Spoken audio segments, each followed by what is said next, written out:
कोयटा से आपको अपडेट करें, जहां बरेली में धमाके की सीसीटीवी फुटेज डॉन न्यूज को मौसूल हो गई है।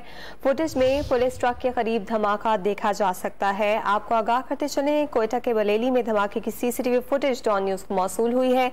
इस मुतालिक मजीद तफसीलात जानते हैं डॉन न्यूज के नुमाइंदे गालिब निहाज से। गालिब, बताएगा सीसीटीवी फुटेज से मजीद क्या कुछ वाज़ेह हुआ है?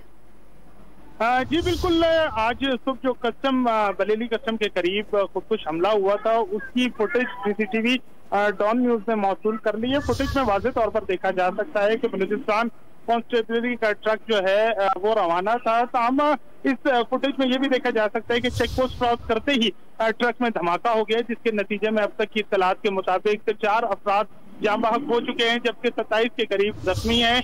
इस वक्त भी जो पुलिस, एफसी और दीगर कानून नाफिज करने वाले इदारों के अहलकार हैं, वो जो है वकुआ पे मौजूद हैं और इलाके को घेरे में लेकर शवाहिद इकट्ठे करने का सिलसिला जारी है। पुलिस का ये भी बताना है कि सीसीटीवी फुटेज मौसूल होने से जो है वो तफ्तीश में मजीद पेशरफ्त होगी। सीसीटीवी फुटेज इस धमाके की मौसूल हुई है और केस में मजीद पेशरफ्त अब देखी जाएगी। कोयटा बरेली में धमाके की सीसीटीवी फुटेज है।